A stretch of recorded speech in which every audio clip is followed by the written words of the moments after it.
My name is Kelly DeLusk, and I'm a financial aid counselor at West Virginia Northern Community College. Today's presentation is going to be on financial aid. We will be speaking about some of the federal regulations in regards to financial aid, as well as some of the rules and procedures that we have here at West Virginia Northern Community College. So the first place I want to start is kind of the starting point for the whole process. The first thing that you want to do every year is file your FAFSA. Now, when you do this, you're going to go to www.fafsa.gov, G-O-V, and the FAFSA actually stands for Free Application for Federal Student Aid. So if you ever go to a site and it's asking you to pay money to file your FAFSA, you're in the wrong place. So if that ever happens, you need to make sure that you go to fafsa.gov or contact our office to make sure you're in the right spot. Like I said before, this is a starting point for all of our financial aid. When you do the FAFSA, it'll calculate a number for you, and it will send that number to our institution along with all the answers that you put on the FAFSA. From there, we can determine what you might be eligible for as far as Pell Grant, West Virginia State Grant, scholarships, and student loans. So this is definitely the first place you want to start in your financial aid process. The FAFSA does have to be completed every year. It is available on October 1st. So this coming October 2017, you can actually log on and file your 2018-19 FAFSA. And that FAFSA will be good for fall of 2018 through summer of 2019. If you need help with completing the FAFSA or anything with the process, we do always offer workshops on all of our campuses. So be checking your email and be checking with your service center once fall rolls around, because we will be scheduling those where we actually come and have members of our financial aid office on your campus to help you with filing your FAFSA. We'll sit with you and help you through the whole process. So make sure you do take advantage of that, because once it gets to the point where we're in summer and it's getting closer to fall, it's a lot harder for us to try to help you one-on-one with the kind of questions you may have. So if you do need that one-on-one, kind of a little bit of a hand-holding, a little bit of extra help when you do your FAFSA, make sure you look out for and take advantage of those workshops. Like I said before, the 1819 FAFSA will be available on October 1st, 2017. And the reason they kind of moved it to October instead of it used to be January is they're now using prior year tax information. So we're actually going back 2 years with your wage information and your tax information that you put on the FAFSA. So when you do your 1819 FAFSA in October, you're actually going to be using your 2016 wage and tax information. When you file your FAFSA, you want to make sure that you have an FSA ID. What this is, it's a username and password that's specific to you so you can sign your FAFSA. Now, we do tell students once you create it to make sure that you keep it on file, because you will need it for every FAFSA that you file every year, and you will also need it if you're a student loan borrower or if you have to do anything on any of the federal sites for any financial aid requirements. So when you create it, make sure you write it down. It can be kind of a pain in the butt if you have to if you forget your password and you have to request it. The easiest way to get around that is if you use an email when you set up your FSA ID, make sure you log into that email and verify that email when it asks you to do so. That way, if you ever do forget your password, you can just reset it through email and begin using the new password immediately. Otherwise, you do have to answer challenge questions and it can become a little more difficult. The best thing, though, obviously to do is make sure that you do write down your FSA ID and you do remember it so you don't have to go through those apps. After you file and submit your FAFSA online, it does take about 3 to 5 business days for us to receive that in our office. From there, we will receive your information and we will send you an award letter as far as what you might be eligible for based on the information that was calculated when you did the FAFSA. Your first letter will be through the U.S. Postal Service to your home address, and typically that's the last communication we do with you through the mail. Sometimes here and there we do mailings, but most of the time after that, everything will be sent to your email account. So make sure that when you file your FAFSA, once you do that, that you do have access to your Northern email account, because if you need any additional forms, we will be letting you know through your email. You also can track all of your financial aid information on your Now account. So if you log into your Now account, you can see what forms you may need. There also should be links on there that you can print them out. Also, it is your responsibility to make sure that your financial aid file is complete. So if it comes towards the end of or beginning of the semester and you don't have everything done, and maybe you're getting phone calls that your class will be canceled, make sure you follow up with us. Typically through email is the easiest way. but you can always call or stop into our office and make sure your file is complete. It is your responsibility to make sure that you have everything done on time. And by everything done on time, I mean that you have to have all your forms turned in. The reason being is that every semester we have a scheduled last day to pay. Usually this is about a month or so before classes begin, and for this coming fall semester, it's actually August 8th, and then we go from there on the dates that we might have for remaining semesters. But if you do not have your bill paid with the business office or your financial aid forms all turned in by this day, your classes will actually be canceled. So you don't want to have that happen to you. Make sure that you follow up with our office. Make sure you're filling out all your forms. The FAFSA truly is just the beginning of the process, so even if you've completed that, you still have other requirements that you'll need to complete for us. So make sure you're checking on those. About 40% of people who do the FAFSA are selected for verification. If you're selected, it does not mean that you did anything wrong or input incorrect information into your FAFSA. It's truly just almost a 1 in 2 shot of being selected. What this means is that the government actually requires the school to collect documentation and make sure that you've completed everything correctly. They figure if they select about 40% of people, at least half of those students will have correct information. So what we do at this point is if you are selected, there is one form that you have to fill out. Um, it is a household verification form to verify your household size. And then we could possibly need to verify your high school completion status and or your identity. So there are times that we have to do that as well. If you're selected for verification, you have to turn in a 2016 IRS tax return transcript. And if you are a dependent student, you will need to turn in your parents as well if they did file taxes in 2016. So make sure that if you do the FAFSA, we'll talk about the data retrieval tool coming up soon, and make sure you try to use that if you can. If you don't file taxes, you still have to request a non-filing status form from the IRS. So this is just another reason why it's very important for you to follow up with us after your FAFSA is completed to make sure that you weren't selected for verification, or if you were, what forms you need to turn in. The IRS data retrieval tool is a nice kind of tool they have linked with the FAFSA.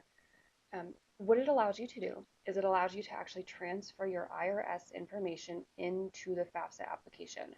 When you get to the financial portion where you're entering your tax information, there should be an option to do this for you. The benefit of doing this is that obviously you don't have to enter the information yourself, and it's already been verified by the IRS. So if you are selected for verification, then you do not have to submit that tax return transcript. You just simply have to fill out the verification form.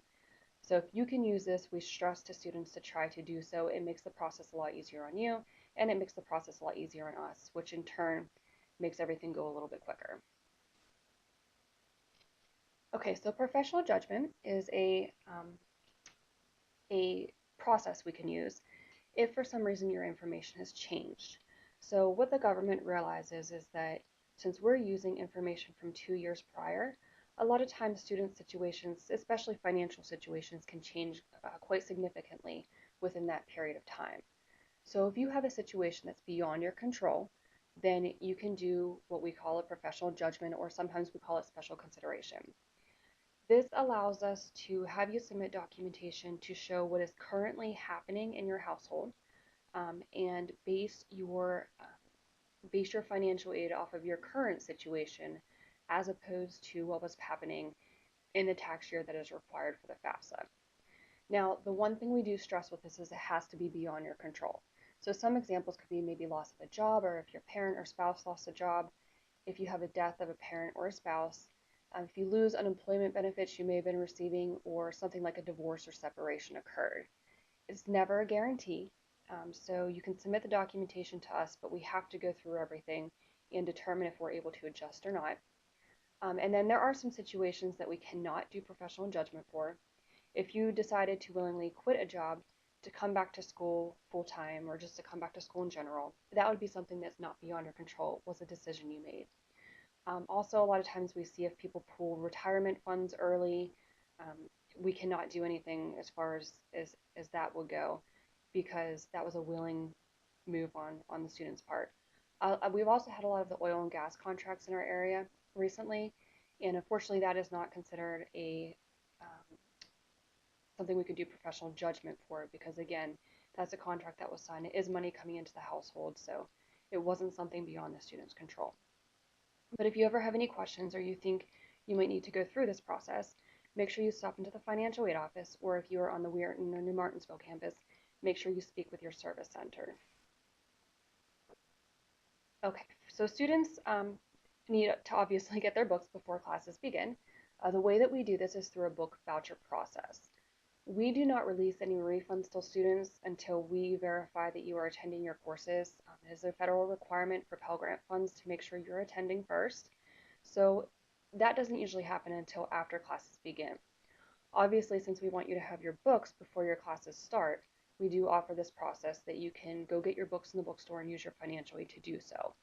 What has to happen, though, for you to be eligible for a book voucher is you have to have enough financial aid to first cover your tuition and fees that you owe to the institution, and then if you have any remaining money that is left over, we allow you to charge your books against that financial aid. Your financial aid file has to be completed, so you have to have everything turned in. We typically tell students to allow about 2 weeks for processing of forms. So from the date that you turn in your last required form, we say to usually allow about 2 weeks after that point in time for your financial aid file to be processed and finished. So make sure you keep on the ball with things, because a lot of times it can hold up your books. But once everything is finished, we will send a list to the bookstore with the student's name and how much financial aid they have left over after their tuition and fees are paid. And the student can actually charge against that amount to use for their books before classes begin. Okay, so there are 4 kind of main types of financial aid. There are grants, scholarships, work study, and loans. We'll kind of go through those one by one. Grants are good. So if you have a grant on your account, that's a very good thing. If you want to think about it this way, grants, G, are gift funding, starts with a G as well. And gift funding means that you do not have to pay them back when you graduate. So the most known grant that we have at our institution is the federal Pell Grant, because that is at every school that can be eligible for federal funding across the country. This is prorated, so a lot of students think that they have to be full-time to receive the Pell Grant, but that's actually not true. It does just reduce down based on how many hours you are. So there's a less than half-time, a half-time, a three-quarter time, and a full-time amount. So if you are a Pell Grant recipient, you are not set in stone that you have to take full-time courses or course load to receive that. There is also the West Virginia State Grant. Another reason to submit your FAFSA early, if you can. You have to file your FAFSA by April 15th to be considered for this grant. You also have to be a West Virginia resident. You have to be full-time to receive this grant, and you have to have at least a 2.0. Also, if you're renewing it, there are some renewal requirements as well. But the way to kind of kickstart the process for being eligible for the state grant is to file your FAFSA before April 15th. From there, downstate, they will receive your FAFSA information and they will send us a roster of students who listed our school to check and see if they're eligible at our institution. If you are a part-time student, there is a HEAPS grant. The HEAPS grant is it has basically the same requirements as the state grant, but it is for students in 3 to 11 credit hours. So if for some reason you did have the state grant on your account and you're not able to take full-time course load, make sure you speak with our office because you could be eligible for the HEAPS grant. Scholarships are typically also gift aid.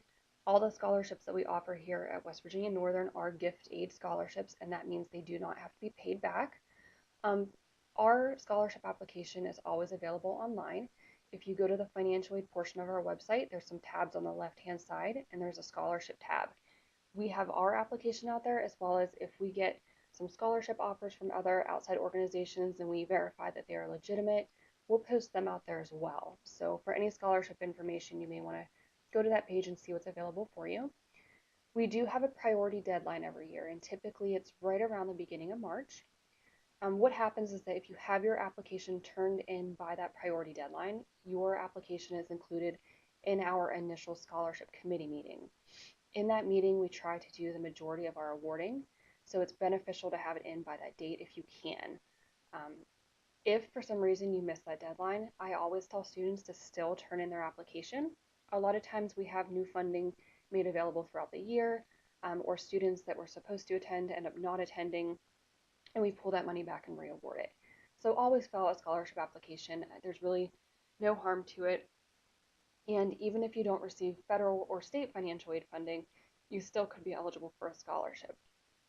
We do have scholarships that are awarded for full-time students and part-time students, as well as students who have unmet financial need, or students that don't have any financial need. So it never hurts to turn in an application with us. Another thing I tell students a lot is that if you're involved in any kind of organization in the community, or maybe your parents work for a company, or they're involved in an organization, or a spouse, make sure you talk with people. A lot of times, maybe your company would be willing to give you a few $100s a semester, and that would, a little bit adds up. So if you can get 100 from here, 200 from here, that can definitely be beneficial to you. So always ask around, see if there are scholarship opportunities in your community, or maybe through an organization or employer that you're involved with. Work study is a wonderful program that the government does offer for students. Now it is a need-based fund, so when you do your FAFSA, you have to have some financial need to be eligible for this program. What it allows you to do is actually work on campus in a department at the college, and the benefit of it is we work around your school schedule. That's the whole point of the program. Um, if you were to get a part-time job, maybe out in the community, they're not going to be as willing to work with you, but the whole idea of this program is for students to work and attend college at the same time.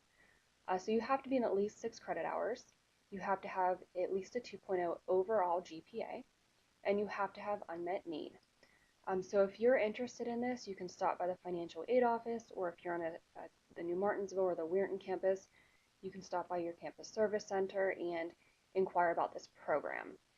You are paid, it's typically minimum wage and usually a 20-hour a week maximum, but you're paid on a 2-week basis, and it's just a nice thing to do if maybe you have some time in between your classes or you want to earn a little extra money while you're in school. Okay, so student loans. Student loans sometimes are a necessity for students in order to fund their education, but we do always tell students to use this as a last resort.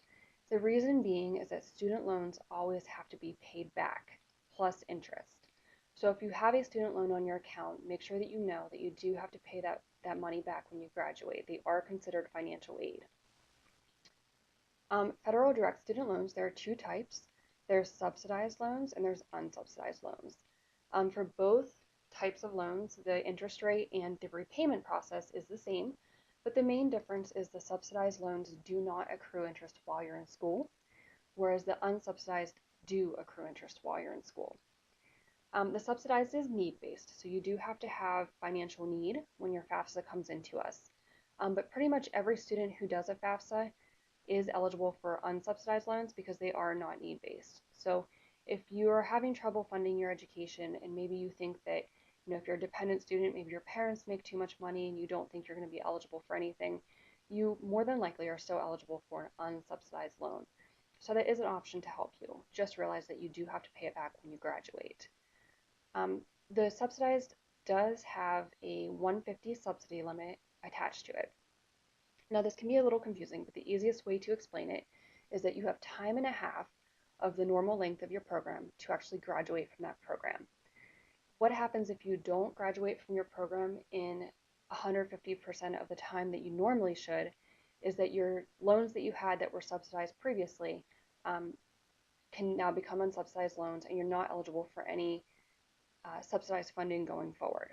So the key is just to make sure that you graduate on time.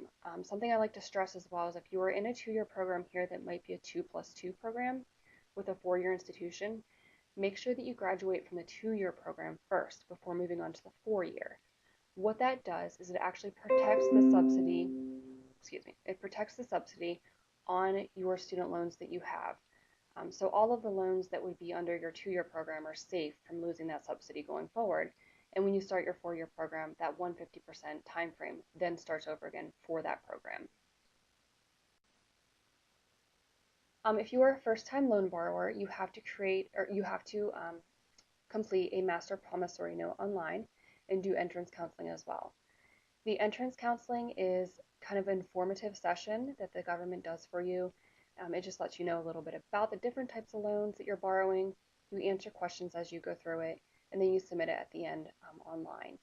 The master promissory note is actually the agreement that you have with the government. It spells out the terms of the loan, and you sign off that you realize you agree to the terms and that you do have to pay it back when you graduate. Both of those are done on studentloans.gov and submitted online. They come to us kind of like the FAFSA does, so you don't have to worry about printing anything out. You can just submit it online and we'll get it within 24 to 48 hours. Repayment on student loans begin 6 months after you graduate or drop below half-time. So even if you do not graduate from your program, make sure you know that from the time that you stop attending school or you drop below half-time, that 6-month grace period does start and you do have to pay back whatever loans you borrowed after that 6 months is over. If you wanted to track your student loans, you have to do that at www.nslds.ed.gov, and that stands for the National Student Loan Data System. Anytime a student fills out a loan application for us, we do require you to go to this site. The reason we have you do that is because this is where all of your loan information will be housed for the entire time that you're in school. It is a federal site, so even if you do transfer to a different institution and maybe borrow student loans there, all of your information from our school, as well as any other schools that you borrowed a federal loan from, will be housed on that site. The benefit of this is that when you go into repayment, all of your loan servicer information for every loan that you have will be housed there as well. So you can look up your loan servicer, you can look up their phone number, and if you need to go to their website, set up an account, you can do that as well. So that's a very important site for you to have access to if you are a student loan borrower. Okay, so all federal loans have a requirement of being dispersed in 2 equal disbursements. The way that our institution does loans is that we do semester-only loans, so 1-term loans. What that means is that there will be 2 disbursements within 1 semester. So if you were a fall loan borrower, the first disbursement will be September 25th or 28th, and the corresponding refund date for that will be October 3rd. The second disbursement will be October 30th, with a refund date being November 2nd. Now, one thing you do want to realize is that disbursement is different from refunds. So if you ever see a disbursement date, that simply means that we draw down the money from the government and we use it to pay your bill here, if you have any kind of a balance. From there, it does take the business office about a week or so to turn everything around, make sure everything's correct, and send out refunds to Bank Mobile. The refund dates are not the disbursement dates. The refund dates typically are about a week or so after the disbursement date. Another thing you want to realize with student loans is that we always have to pay your bill to our institution first before we can release any refund money to you. So if the first half of your loan is not enough to cover your bill, you probably won't be seeing a refund until we do the second disbursement in November or in October, and with a refund of November. So keep that in mind as you're borrowing if you are using the money for living expenses. Okay, so every financial aid student has a budget. You might also hear this referred to as the cost of attendance. When you receive your award letter in the mail, it will have a cost of attendance figure on it. A lot of people do get worried when they see this number because it can be quite high, but it's not a bill, and it's not actually what you're going to be paying to the college. The cost of attendance is actually a federal requirement the school has to come up with. It is a budget for a student for an entire year. So in this, we include direct costs like the tuition and fees and books that you do have to pay to the institution, but we also include a transportation component. We include personal expenses, a room and board component, even though we don't have on-campus housing, because we realize you have to reside somewhere and probably you're paying to do so. So there's a lot of components that go into it. But what you want to remember is that the cost of attendance is what you cannot exceed when you receive financial aid. So your financial aid cannot exceed that number. If you have Pell Grant or if you have other grants on your account or maybe scholarships, then it could limit the amount of loan that you're eligible for, which is a good thing because it's less that you have to pay back. But you cannot exceed your financial aid budget or cost of attendance for any semester or any year. So this is just an example. An in-state dependent student cost of attendance for 17-18 is $10,657 for the year. And those are the different components that go into it. You have books and supplies, tuition and fees, personal expenses, room and board, and transportation. And then you can also see the independent in-state budget and out-of-state dependent budget. So here's an example of somebody who would be attending fall 2017. Um, what we do for a fall semester, one semester, is we take that yearly cost of attendance and divide it by 2. So um, in this case, the cost of attendance for the semester is $6,796 based on that previous slide. So this student actually has the full Pell Grant, which equals out to be $2,960 for the fall semester, as well as work study and vocational rehab, which is a third-party funding that sometimes comes in for students. So their total funding is $5,460. So if this student wanted to borrow a student loan for fall 2017, the maximum amount that could be processed is $1,336. This is the amount that's the difference between the budget figure of $6,796 and their total funding that they already have of $5,460. Like we showed on the previous slide, if you have any third-party funds as well, these also have to be included in your budget or cost of attendance. Vocational rehab, if you have any vocational rehabilitation money, or if you have workforce money, or if you're receiving scholarships from outside entities, they also must be included in your cost of attendance. So they will count into that budget figure as well. All right. So the federal government does put some stipulations on their funding. And one of those stipulations is that you do have to be taking classes that go towards your degree. This is to prevent students from not working towards graduation, just taking courses, using up all their financial aid eligibility, and not really having anything to show for it as far as a degree would go. So financial aid can only be applied for courses that you need to graduate from your current major. Okay? Changing your major can affect your eligibility as well for federal Pell Grant and direct loans. They do leave some wiggle room in there. So if you have to change your major once or maybe even twice, as long as you're keeping on track, they do allow for that. They do allow for you to do that. However, if it becomes a habit or you're doing it quite consistently, you could risk using up your federal Pell Grant or student loan money before you even graduate from a degree. So just make sure you're keeping on track, especially if you have to change your major. One example that we do run across quite often is with our nursing program.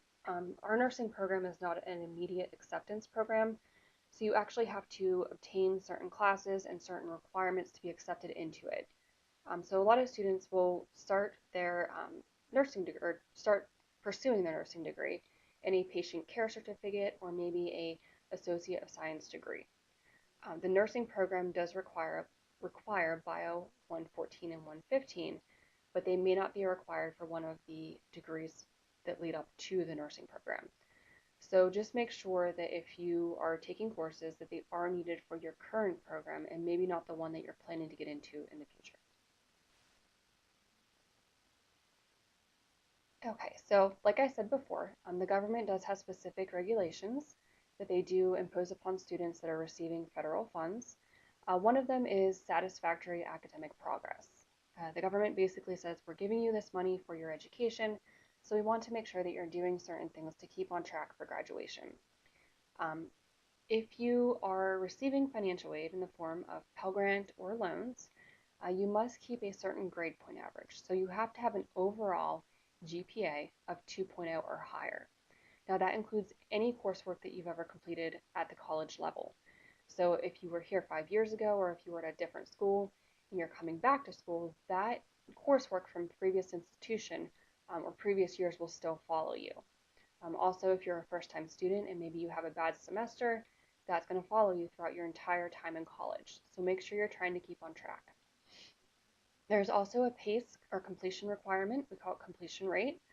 You have to be successfully completing at least 67% or more of all of the classes that you attempt. So if you're withdrawing from classes frequently, or if you are failing classes frequently, that is going to count against your completion rate. So make sure that you're keeping on track, make sure you're working with your advisor, and staying focused, because when you receive financial aid, you want to make sure you're going to be able to keep that financial aid through the entire time that you're in school. This is just how to calculate your PACE or completion rate.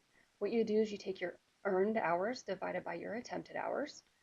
So if you log on to your Now account and you pull up your transcript, you can easily find that information on there and determine your completion rate. Um, there is also a maximum time frame requirement. This is kind of like the same concept with the subsidized loans, where you have to complete your program within 150% of the attempted hours that are required for that program. So if you're in a certificate program that generally requires 30 hours, then the maximum you can take without hitting this limit is 45 hours. So once you've hit 45 attempted hours for certificate, or once you have hit 90 attempted hours for an associate program, then you will have to fill out a 150% academic plan form. If you are required to fill out a 150 form, we do have a form that we make you input all of your coursework in for at least the next 2 semesters, and then we have you print a Northern Navigator online to verify that the courses that you're taking are needed for your degree. And we'll go into that a little bit further in a few minutes.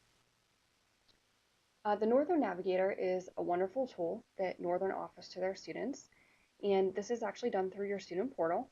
Um, it displays all the courses that are needed for your program that you're currently working towards, what courses you've already taken, and the ones that you still need to graduate. So even if you're not required to do a 150 academic plan, or maybe you are not required to do a satisfactory academic progress appeal, this is still a nice tool for you to be able to log in and determine what classes you need and how far along you are towards graduation. And another thing this is very useful for is if you are thinking about changing your major, you can log into this tool and do what's called a what if analysis. The what if analysis will allow you to select any of our majors that we have here at Northern, and it actually will input all of the courses that you've already taken into the requirements for that major. So if you've taken any courses that will count towards graduation for that major, it will show how far you are along in your progression towards whatever major you may want to pursue. So that is a very good tool to keep you on track and make sure that you do use it. It will be very beneficial for you. Okay, so if you don't meet the satisfactory academic progress, if you don't have an overall 2.0 GPA, or if you don't have an overall 67% completion rate, you do have to fill out you have to go through our satisfactory academic progress or SAP process. The first time that you do not meet one of those requirements, you're put on a financial aid warning. Now, there's really no restrictions with this besides the fact that you'll get an email letting you know that you are on warning. But what happens is that if you still are not meeting the SAP guidelines after that warning semester, then you are placed on the point where you have to appeal. You're placed on basically a probation status. At that point, the government actually says you're not eligible for financial aid anymore, and you have to file an appeal with our institution to regain your eligibility for receiving financial aid. This requires you to fill out a SAP appeal form and then a 150% academic plan as well. These forms will be emailed to you every semester if you are determined to have not met the SAP after your final grades are in. And there are also links on our financial aid forms page if you do need to print out this form. Now, it can be quite burdensome to do a satisfactory academic progress appeal, so that's why we say try to avoid having to do this. You do have to have documentation. So when you fill out the appeal form, you have to have documentation for the situation that occurred, why you were not able to meet your satisfactory academic progress, and then also documentation for what has changed so that when you do attend the next semester, the situation will not happen again. So for example, if you had a transportation issue, you now have to show that you have a legitimate car registration or a bus pass or some other way to get to school. Maybe you had a child care issue and you have to have documentation of daycare or enrollment in school or maybe a kindergarten. Um, if you had a housing issue, then you would have to have a current copy of a lease or mortgage or something showing that you have steady housing, so it won't be an issue in the future. So do kind of, if for nothing else, if you are not motivated just to stay on track for anything but this, there's a lot of paperwork involved in this process, so try to avoid this.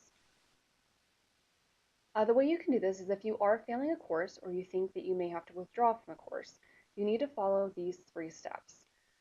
First of all, speak with your instructor. Sometimes instructors are very willing to work with you, so they might suggest some tutoring, or maybe they can do a calculation and see if there's any way that you can still pass.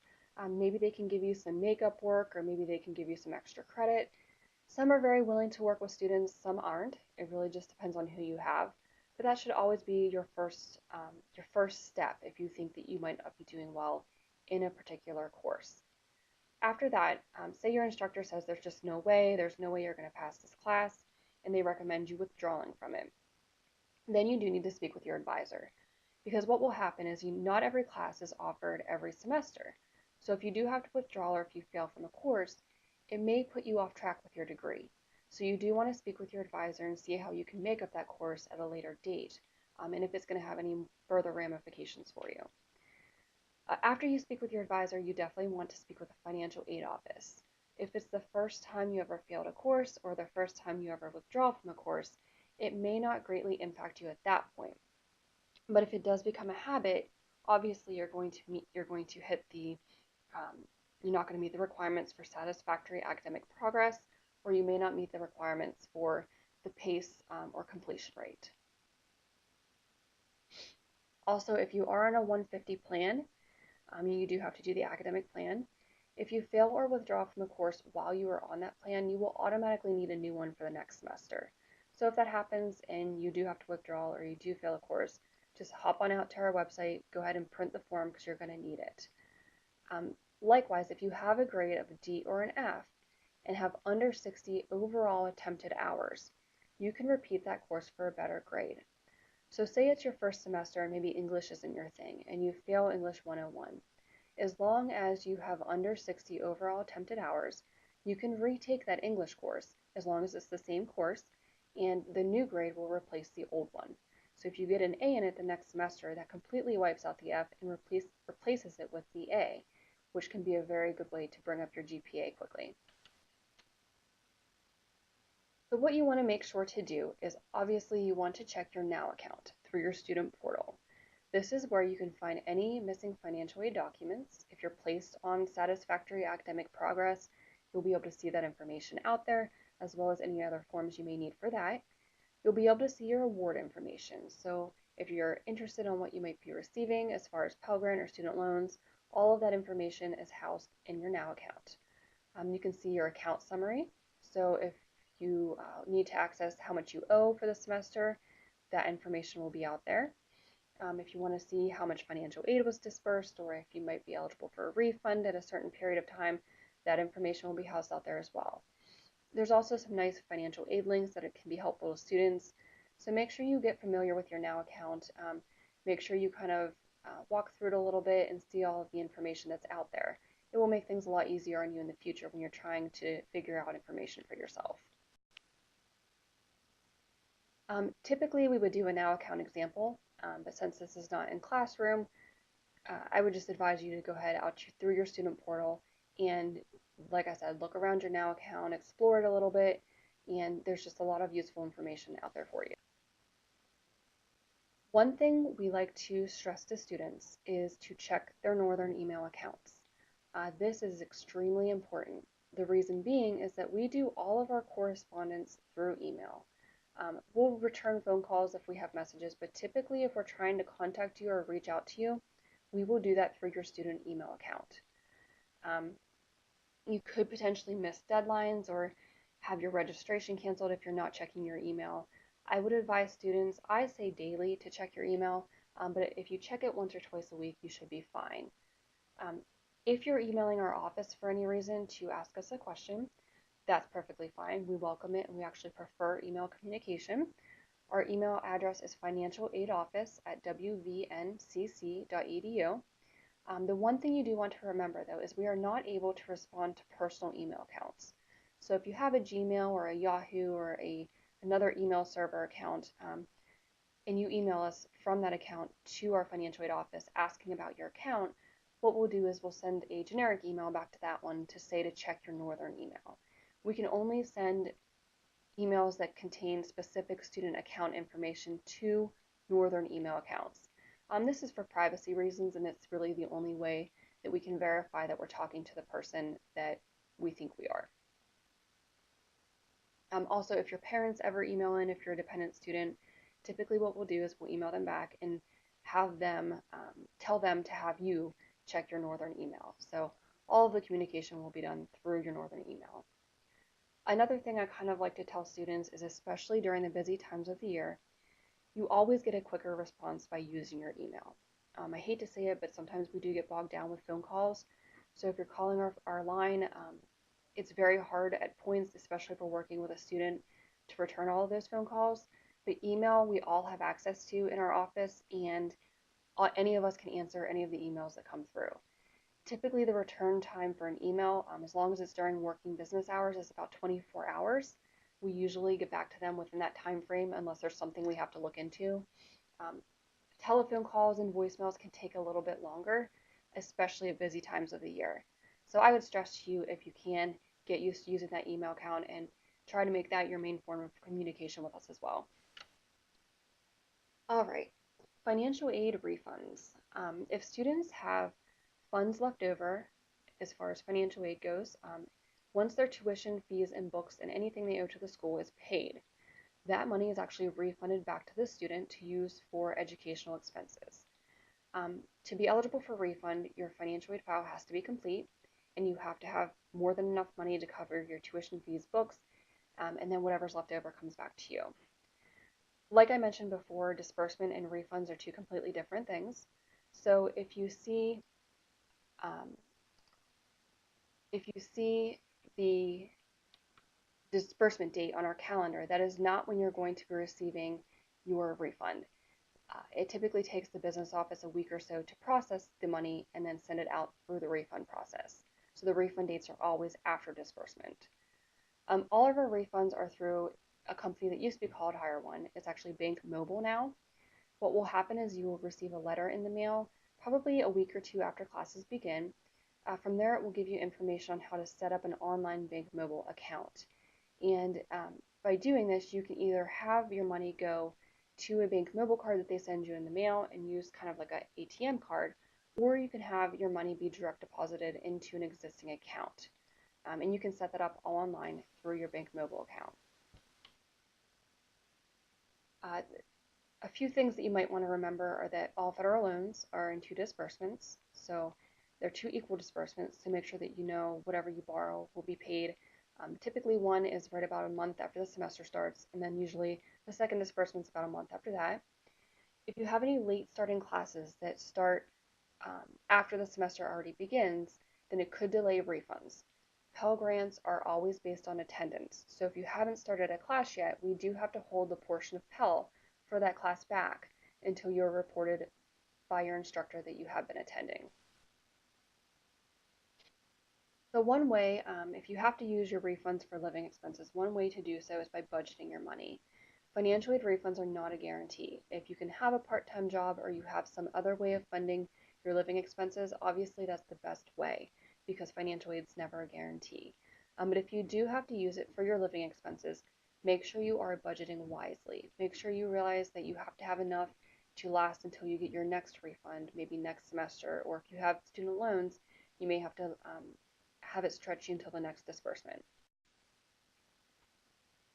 So this is just a nice example we like to tell students, especially now that on the Wheeling campus we do have a Starbucks right across the street in our bookstore. A lot of students are tempted to go over there and buy a little more expensive coffee when they could be saving money. So in this example, if you go to Starbucks and buy just a regular black coffee, grande or medium size, it's $2.10. It's probably a little more since we've created this now. If you brew the same cup of coffee at home, it costs on average about 30 cents. So that's a cost difference of $1.80 a day, which means you could save up to $657 a year if you just made little changes like this. What I typically do is maybe brew my coffee at home, put some in a cup and bring it to work. You can always refill it here, or if you are maybe a pop or soda drinker, buy a 12-pack or case at home over the weekend and then bring one to school every day instead of going to the vending machine. Those little tiny things, packing your lunch instead of buying it can add up significantly. $657 could be a semester, or maybe, depending on your program, 2 semesters worth of your books. So if you budget wisely, you can save quite a bit of money. This is just an example of budgeting your refund. This is a student who was attending the fall 2017 semester and received a refund of $2,000. Now he's not going to get another refund until February of 2018 if he attends spring classes. So he has to budget his money for those 4 months. So as you can see, it's just a typical budget. October, he starts out with $2,000. Once his expenses are taken out, he has $1,500 to carry forward to November, and then from there to December and January. So if he sticks to his budget, he's going to make it until February when he receives his next refund. But if he doesn't, then he's going to run short of money before he gets that next disbursement. So with this in mind, you do need to complete financial awareness counseling. It is your um, requirement for this course to show that you've actually listened to this presentation. You can do this at studentloans.gov, and this does not mean just because this is housed at studentloans.gov does not mean that you have to have student loans or you even have to be a financial aid student. You just log into this site, and the financial awareness counseling is truly just a tool to help you gain some financial knowledge. It doesn't set you in stone for anything. Once you do that, make sure you print your confirmation page that it is completed, and then you can either submit it through Blackboard or through handout or however your instructor prefers you to do so to show that you've completed this course. So this is just a little recap. Make sure you apply for your FAFSA every year. Make sure you know that loans are borrowed money. Maintain your eligibility with your 2.0 GPA and above a 67% completion rate. Make sure you stay on track. Check your Now account for missing forms. Make sure you're always checking your email, and be smart with your money.